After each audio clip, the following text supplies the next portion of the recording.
¿Quién o qué es la buena semilla? El trigo, al menos en el Nuevo Testamento lo vemos como Jesús usa el trigo como prototipo de la semilla en las parábolas que el Señor refiere. Hace décadas se halló en Egipto, unos sepulcros y se descubrieron unas tinajas repletas de trigo. Cuando hicieron una valoración aproximadamente de la edad que tenían esas tinajas y del trigo, se llegó a una conclusión de que tenían 4.000 años de antigüedad.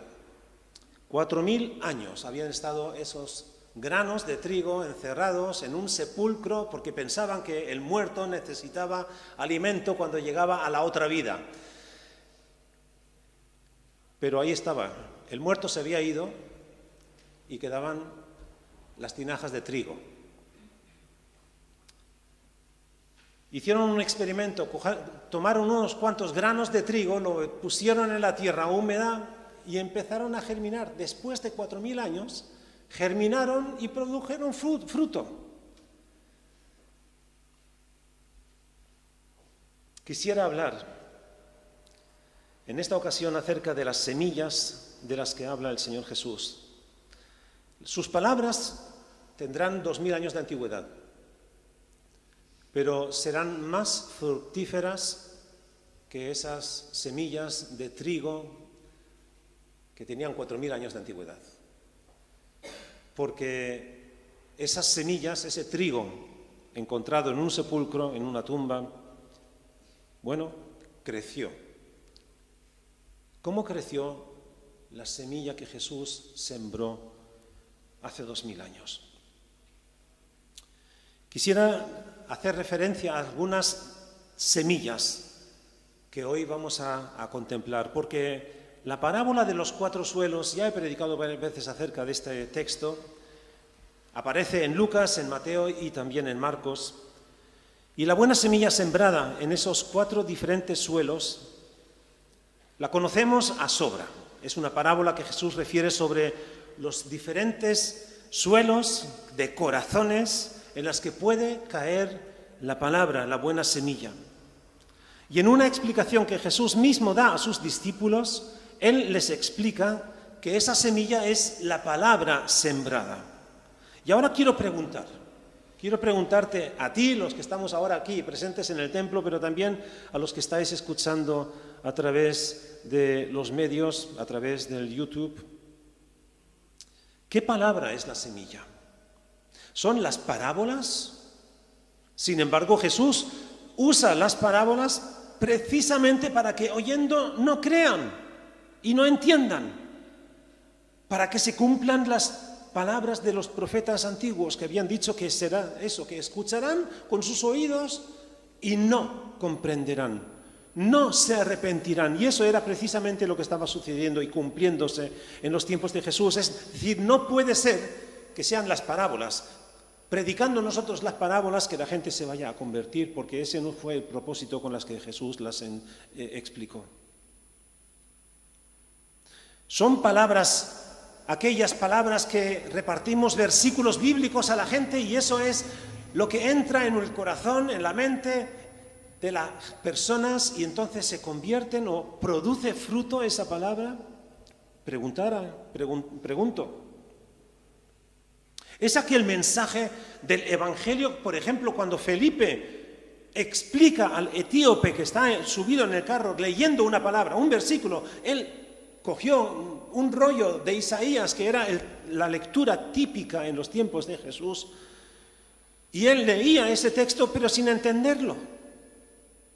Sin embargo, cuando Felipe empieza a explicarle, a desarrollarle, partiendo del texto de Isaías, que esto se aplica a Jesús, que Jesús es el cumplimiento de esta profecía, entonces este hombre, el etíope, se convierte y es nueva criatura, Pero también Pedro, cuando en Pentecostés empieza a hablar, porque pensaban que estaban borrachos en el acontecimiento de Pentecostés, y Pedro empieza a hablar y les expone, estos no están borrachos, sino se ha cumplido la palabra del profeta Joel, del derramamiento del Espíritu Santo. Y estos están profetizando las obras, las grandes virtudes de Dios. Entonces, miren, no es simplemente sembrar una palabra, y a veces pensamos que, bueno, sí, la palabra de Dios no va a regresar sin haber cumplido con el propósito con la que fue sembrada, sino va a producir fruto. Desde luego, confiamos en aquello, pero cuando Jesús dice aquí que la semilla está siendo sembrada en los suelos, en los 4 suelos diferentes y con diferentes reacciones, entonces no son versículos bíblicos que estamos repartiendo por diestra y siniestra. ¿Seremos nosotros el testimonio de los creyentes, las palabras sembradas en las vidas de las personas? ¿Y cómo seremos nosotros sembradores de la palabra? ¿De qué manera fue Jesús sembrador de la palabra? ¿Qué palabras sembraba Jesús? Yo creo que hemos de aprender de su ejemplo, hasta que incluso los escribas, los fariseos, los sacerdotes tuvieron que admitir que Jesús no hablaba solamente bien, sino que su vida respaldaba sus palabras. Y decían acerca de él, habla con autoridad, con poder. ¿Y hasta qué extremo hablaba y daba Jesús respaldo a sus palabras con su vida? Bien, la buena semilla. El primer punto es esa buena semilla sembrada en los 4 diferentes suelos. El segundo punto que quiero presentar es el grano de trigo. El grano de trigo. Y aquí vamos a cambiar un poco la perspectiva. No se trata de palabras predicadas, enseñanzas compartidas, citas bíblicas mencionadas, sino se trata de el grano de trigo. Olvidé decir que es el punto 3, ahora saltamos al punto 3, el grano de trigo. El grano de trigo ha de caer en el suelo y morir. Jesús les respondió diciendo, ha llegado la hora para que el Hijo del Hombre sea glorificado. Y de cierto os digo, que si el grano de trigo no cae en la tierra y muere, queda solo, pero si muere, lleva mucho fruto. El que ama su vida, la perderá, y el que aborrece su vida en este mundo, para vida eterna, la guardará. Marcos y Lucas relatan 3 anuncios, al menos dice, y esta es la tercera vez que Jesús anunció que tenía que morir, que tenía que entrar en el sepulcro y resucitar al tercer día. Pero podemos observar en más ocasiones en las que Jesús enseña a sus discípulos en qué consistía su razón de estar en este mundo.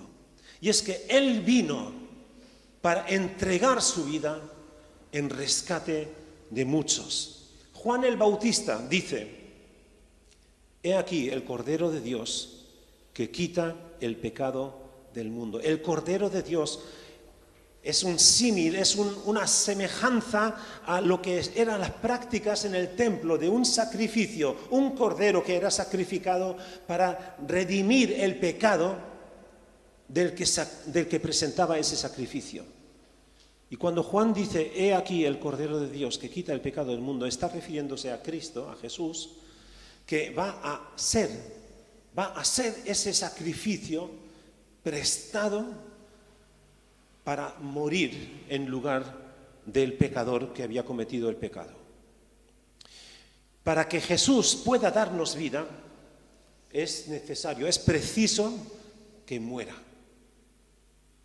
Y hemos de tener esa confianza, porque podríamos preguntar, Señor, ¿habría otra manera de redimirnos de nuestros pecados? ¿Habría otra forma de hacer? Jesús mismo en el huerto de Getsemaní pregunta al Padre, Señor, si hay otra forma de hacer, que pase de mí de largo esta copa. pero no mi voluntad, sino la tuya. Y Dios sabe todas las cosas. Si hubiera habido otra manera, Dios habría buscado otra manera. No había otra manera. El grano de trigo, y Jesús cuando refiere este símil, esta semejanza que dice yo soy el grano de trigo que tengo que caer al suelo y morir, está refiriéndose a su propia muerte, está anunciando yo voy a morir para que tengáis vida. Yo voy a estar como sacrificio en vuestro lugar para redimiros.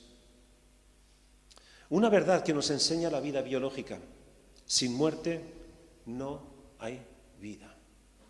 Todos los que vivimos a costa de que tenemos que destruir la vida de una planta. Lo siento, lechuga, está muy verde, pero te voy a comer. Para poder vivir yo. Nuestra vida está basada en la muerte. Y en lo espiritual solamente hay una manera de darnos vida. No hay otras alternativas. Estoy leyendo ahora mismo el profeta Isaías y ahí Dios habla acerca de Ciro, del Ciro, ese rey que estaba siendo usado. Y Dios lo dice, tú no me conoces, pero tú vas a reconocer quién soy yo. Soy el único Dios, no hay otros dioses. Hay muchos dioses que pretenden serlo, pero no hay Dios, no sirven. Tienen bocas, no hablan, tienen pies, no caminan, tienen manos, no obran. No hay otra forma en la que podamos alimentar nuestra vida espiritual que está muerta. Y es Jesús que al morir en nuestro lugar, ese grano de trigo que cae al suelo y muere, facilita o hace posible que la vida espiritual en nosotros surja y brote. Ese grano de trigo que Jesús usa en varias ocasiones como ejemplo de la palabra que es sembrada en los corazones de los hombres para que produzca fruto en su vida. Pero es que no es curioso, es que es lógico, es congruente que el verbo que se hizo carne, viniera aquí a estar con nosotros, ese verbo, esa palabra, para ser sembrada en nuestros corazones. Por así decirlo, la siembra, la semilla que hemos de repartir es el nombre de Jesús, que es el nombre de Jesús al cual, invocándolo, seremos salvos. Todos los que invocaren el nombre del Señor serán salvos. El grano de trigo, Jesús, la palabra, ha de descender al suelo, caer al suelo, morir para producir fruto. Jesús en nosotros, en nuestros corazones, es la esperanza de gloria. Así escribe Pablo a los Colosenses. Sin embargo, no es fácil, nunca ha sido fácil ser cristiano. Nunca ha sido fácil ser cristiano. Y los cristianos que piensan que la vida es ligera, que la vida como seguidor, discípulo de Jesús, todo va bien, se autoengañan o algo no están haciendo bien. Si me han perseguido a mí, si me han vituperado a mí, si han calumniado, si me han perseguido y me han dañado, me han escupido a la cara, si me han crucificado, ¿cómo nos van a hacer algo parecido a vosotros también? La vida de cristiano no es fácil, no, Jesús no promete un paseo por esta vida y todo va a salir perfectamente bien, sino dice el que sigue a mí, el que me sigue a mí va a sufrir también el rechazo y estamos viviendo unos tiempos en el que posiblemente ese rechazo va a incrementarse más. No sé si ustedes, yo he recibido varias invitaciones para solidarizarme con el Día del Orgullo. No hay manera de responder a esos correos o esos mensajes, pero la Biblia dice que el orgullo es pecado. El orgullo es pecado. Y yo no me solidarizo con el orgullo, y menos cuando es un orgullo que está marcado por una tendencia sexual.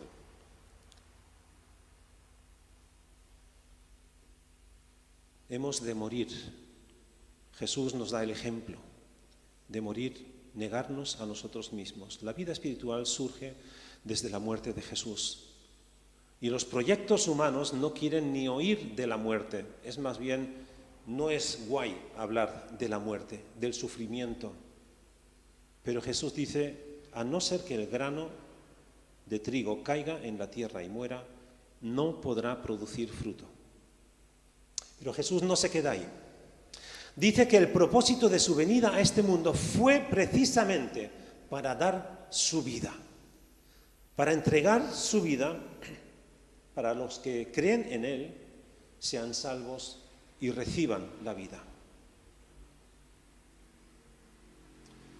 El fruto de un grano de trigo es trigo. Si siembras trigo, lo que crecerá será trigo.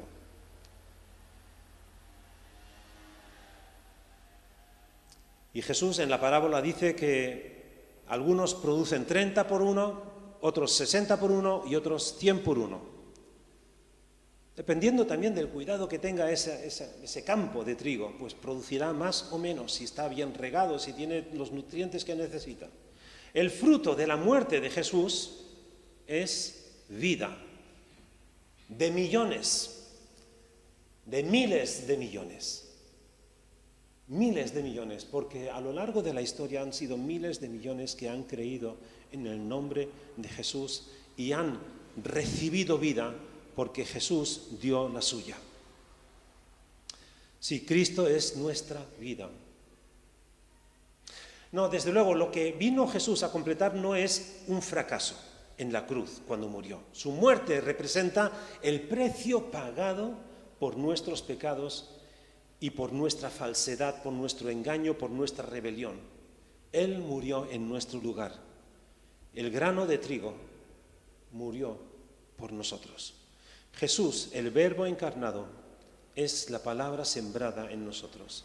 Y por su muerte vivimos. Él es la buena semilla. Y ahora sí, volvemos al que antes era el punto 2.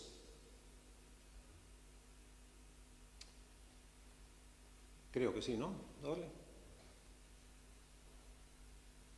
Sí, la fe como semilla de mostaza, porque Jesús, ya he dicho que refiere varias veces parábolas, explicaciones acerca de la semilla. Y aquí, en esta ocasión, la semilla en representación de la fe. Y es otra semilla que Jesús utiliza para enseñar a sus discípulos lo que es el grano de mostaza. El grano, la semilla de mostaza. Y compara la fe con esta semilla. La fe, por muy pequeña que sea, puede provocar cambios milagrosos. Puede mover montañas y trasladar árboles.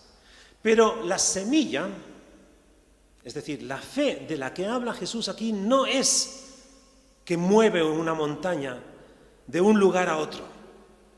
Jesús habla de que esa semilla, cuando germina y crece, se hace grande, se hace tan grande que da cabida, que da cobijo, que da lugar, se convierte en un árbol que ampara a las aves, y las aves en la Biblia es símbolo de los pueblos del mundo. Entonces, ¿qué semilla o fe es de la que está hablando Jesús en esta ocasión? Se trata de esa frase, ten un poco de fe, como si se tratase de los inconversos, los incrédulos que tengan un poco de fe para que crezca y se haga un árbol. ¿O es cuestión de la pequeña fe que han de tener los creyentes para ser fieles seguidores de Jesús y estos se conviertan en árboles que dan cobijo a las aves? Jesús hace esta parábola de la semilla de mostaza y dice, el reino de los cielos es. Y así como que empieza pequeño, insignificante, inapercibible, una semilla que hay que buscarla para verla. Y esa semilla, cuando pasa lo que pasa con una semilla, no la guardes en un una tinaja y la guardas 4000 años y está bien. El muerto no ha comido de esos granos de trigo, el faraón o el rico que fue enterrado. Una semilla tiene solamente función, o el significado y el propósito de una semilla es caer en la tierra para volver a reproducir. El reino de los cielos no es un reino de los cielos aislado, estéril, allí lejos, alejado de nosotros, sino el reino de los cielos viene a nosotros. Jesús es el reino de los cielos, cae en esta tierra, muere, germina y crece, y se hace tan grande que no nos podíamos imaginar de una semilla tan pequeña creciera un árbol tan grande. Pero lo importante creo que no solamente que crece y se hace grande, sino que ¿para qué? Dar habitación, dar lugar a este mundo.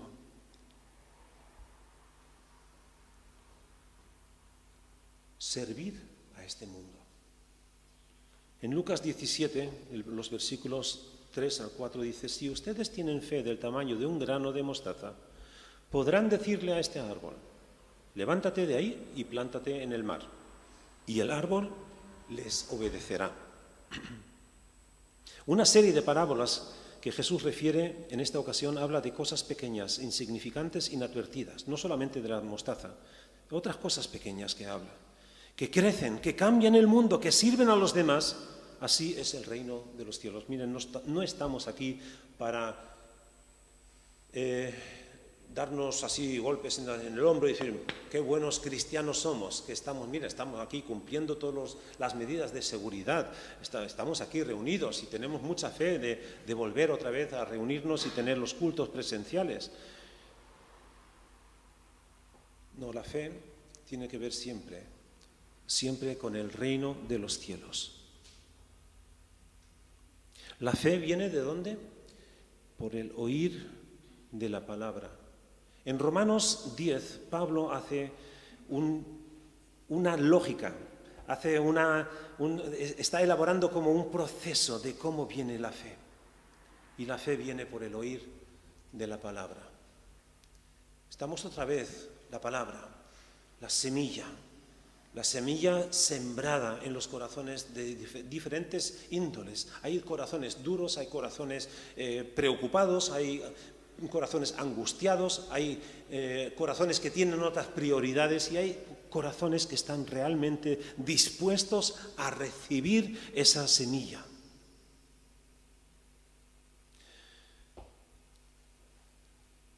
¿Cómo invocarán, cómo creerán si no hay quien les predique? ¿Quién les predicará? ¿Quién irá? Pregunta Dios a Isaías cuando le llama para ser su siervo y anunciar esa profecía. Una profecía que, por cierto, no tenía muchas esperanzas de éxito, porque predícales para que no crean. Háblales. ¿Te van a rechazar? ¿Te van a ignorar? Por eso Isaías pregunta, ¿por cuánto tiempo? ¿Cuánto? ¿Cuántas veces tengo que perdonar a mi hermano? ¿Cuántas veces vamos a repartir los folletos? Que ahora iremos con una botella de gel y con un folleto. Vamos a desinfectar los folletos para que la gente realmente pueda tener también tratados que hablen acerca de Jesús y de este evangelio, porque de eso se trata. No se trata de repartir algún versículo bíblico y a ver, ya algo hará. Algo hará. Se trata de predicarles el evangelio, de predicarles empezando por Isaías y llegando a donde tenemos que llegar, que es hablar acerca de Jesús, porque la semilla que produce vida en los corazones de las personas en nuestro tiempo es la semilla de Jesús, el mensaje de Jesús.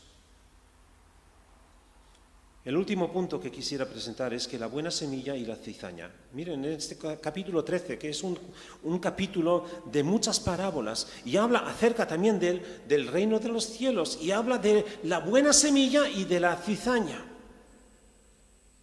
El campo, porque Jesús en el versículo 38 explica esta parábola. El texto que viene en Mateo 13 es el 24 al 30. No sé si lo tenemos para leerlo, no lo tenemos para leerlo, no pasa nada. Pero quizá conocen esa historia. Lo voy a leer yo, así, de la Biblia, de Biblia física, aquí, con hojas y todo. En el versículo 34. Todo esto habló Jesús por parábolas a la gente, y sin parábolas no les hablaba, para que se cumpliese lo dicho por el profeta cuando dijo: abriré en parábolas mi boca y declararé cosas escondidas desde la fundación del mundo. Y cuando se va la gente después de que les ha hablado acerca de la parábola de la cizaña, que la voy a leer ahora, les refirió otra parábola diciendo: el reino de los cielos es semejante a un hombre que sembró buena semilla en su campo. Pero mientras dormían los hombres, vino su enemigo y sembró cizaña entre el trigo y se fue. Y cuando salió la hierba y dio fruto, entonces apareció también la cizaña. Vinieron entonces los siervos del padre de familia y dijeron: Señor, ¿no sembraste buena semilla en tu campo? ¿De dónde pues tiene cizaña? Él les dijo: un enemigo ha hecho esto. Y los siervos le dijeron: ¿quieres pues que vayamos y arranquemos? Él les dijo: no sea que al arrancar la cizaña arranquéis también con ella el trigo. Dejad crecer juntamente lo uno y lo otro, hasta la siega. Y el tiempo de la siega yo diré a los segadores: recoged primero la cizaña y atadla en manojos para quemarla, pero recoged el trigo en mi granero. Y esta parábola del reino de los cielos, pues somos muy rápidos, muy prontos para tomar decisiones y determinaciones y pronunciar quizá incluso juicio. Y nos fijamos no en el trigo, sino en la cizaña. ¿Y qué hacemos con esa cizaña? Entre nosotros. Y no quiero decir que entre nosotros hubiera cizaña, espero que no. Pero es precisamente de eso de lo que se trata. No es mi rol de determinar este es trigo, este es cizaña, este es trigo, este es cizaña, este fuera y este para adentro. Porque eso viene al final y no es nuestra tarea. No es nuestra tarea. Así que Jesús explica en el versículo 38 que el campo es el mundo. La buena semilla son los hijos del reino y la cizaña son los hijos del malo. Son palabras de Jesús. No interpretemos a nuestra manera lo que Jesús no pretendió. Tú y yo somos la buena semilla. Tú y yo somos la buena semilla en este mundo. El trigo no se pone a mirar a la cizaña, no se pone ahí, mira, apártate, yo no quiero tener comunión contigo, me molestas, me quitas el aire, ponte la mascarilla. Miren, somos trigo en medio de cizaña en este mundo. Somos ovejas en medio de lobos. Somos luz en medio de tinieblas. Somos sal en este mundo. El trigo, es decir, tú y yo, no somos jueces sobre la cizaña. No hemos de ejercer como los que no nos corresponde. No somos los segadores. Jesús en esta parábola dice que los segadores son los ángeles. Al fin de los tiempos, los ángeles de Dios ya harán esa distinción. No debemos ejercer como lo que no nos corresponde. Somos el trigo, la buena semilla sembrada en este mundo, en medio de este mundo.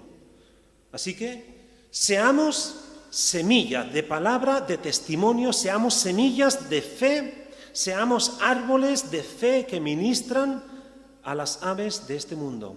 Porque ¿qué es lo que dice Jesús? Las últimas palabras que Jesús pronunció antes de ascender a los cielos. Por tanto, id y predicad a todo el mundo el Evangelio. Sed semilla, sed buena semilla. Predicad el Evangelio. Esparcid la buena semilla. Sed vosotros mismos la semilla. Las palabras que son la buena semilla no son palabras de juicio, de condena, de repulsa. Las palabras que Jesús encomienda a sus discípulos son el Evangelio, las buenas nuevas. Y a este Jesús, a quien vosotros habéis crucificado, son las palabras de Pedro a los judíos que estaban ahí atónitos, maravillados de que estos hombres y mujeres de repente están hablando en lenguas las grandes cosas que Dios había hecho. Y Pedro les dice, a este Jesús a quienes vosotros habéis crucificado, Dios lo ha levantado.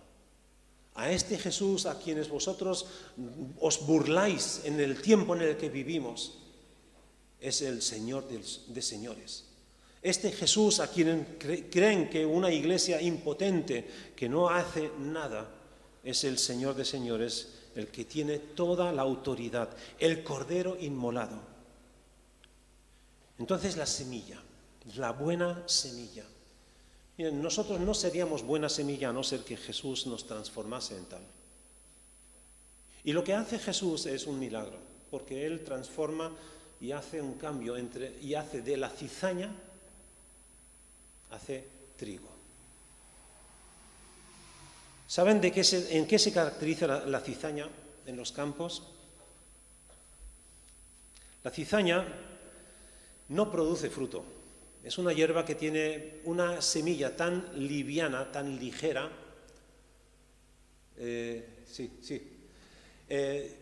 Y como es tan liviana su semilla, está casi vacía, las espigas parecen al principio como la de trigo, pero están huecas, están vacías. Y como no tienen peso, crecen. Y crecen más altas, por encima del trigo. El trigo, cuando está ya lleno de su fruto, ¿qué hace? El fruto que pesa, pues los humilla. Entonces el trigo se inclina en humillación y la cizaña en orgullo se levanta. Si Dios hace que nuestra vida sea fructífera, es posible que nos inclinemos. Nos inclinaremos. No porque sea demasiado pesada la carga, sino porque es la naturaleza, el fruto.